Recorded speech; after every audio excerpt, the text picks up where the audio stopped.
சந்திர, இப்ப நாங்க அண்மை காலமா இலங்கையில தேசிய ரீதியில பல வீரர்கள் யாழ்ப்பாணத்திலிருந்து கழக மட்ட போட்டிகள், பாடசாலை மட்ட போட்டிகளில் பிரகாசிப்பதை பற்றி பேசிக்கொண்டிருந்தோம். கிழக்கு மாகாணத்துல கொஞ்சம் குறைவா இருக்கே என்ற ஒரு பேசவே இல்லை, பெரிய அளவில் வீரர்கள் இல்லை என்று பார்த்து கொண்டிருந்த வேளையில் இப்பொழுது மட்டக்களப்பு ஏறாவூரை சேர்ந்த ஒருவர் கொழும்பில் தன்னுடைய திறமையினை அதிரடியாக காட்டிக் கொண்டிருக்கின்றார். நம்ம ஏரியா, உங்களோட ஏரியா, ரைட், ஓகே, அது இன்னும் நல்லதா போச்சுது. ரஷீத் நஹியான் இவர் கொழும்பு வெஸ்லி கல்லூரியில் இப்பொழுது கல்வி கற்கின்றார். இவர் மட்டக்களப்பில் ஏறாவூரில் யங் ஹீரோஸ் என்ற ஒரு அணிக்காக விளையாடி வந்திருக்கின்றார்.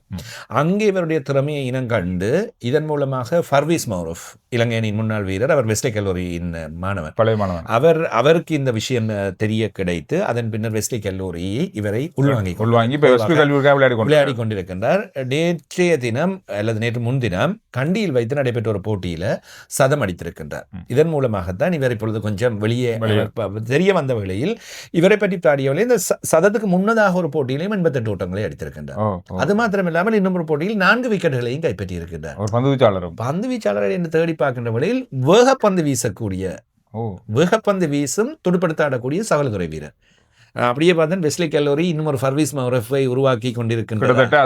அதனாலதான் அவர் அந்த இடத்துக்குள்ள வந்திருக்கின்றாரா? சில கல்லூரிகள் சில தகுதி அடிப்படையில் எடுப்பாங்க. எனவே வெஸ்லி கல்லூரி முழுமையாக இவருக்கு ஸ்காலர்ஷிப் கொடுத்து எடுத்தது. எனவே மௌரூஃபும் அதில் இன்வால்வ் ஆகி இருக்கின்றார். வேகப்பந்து வீசக்கூடிய சகலதுறை வீரராக இவர் இருக்கின்றார் என்பது வளர்ந்து வருவாராக இருந்தால் இலங்கைக்கு மிகப்பெரிய பலமாக இருக்கும்.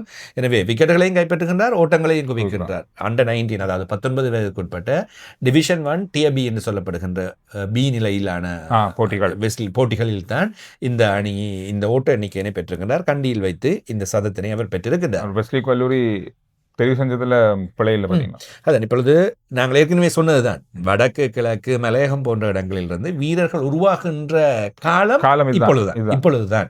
எனவே இப்பொழுது மட்டக்களப்பு ஏறாவூரில் இருந்து ஒருவர் வந்திருக்கின்றார், கொழும்பை வைத்து எடுத்துக்கின்றார்கள்.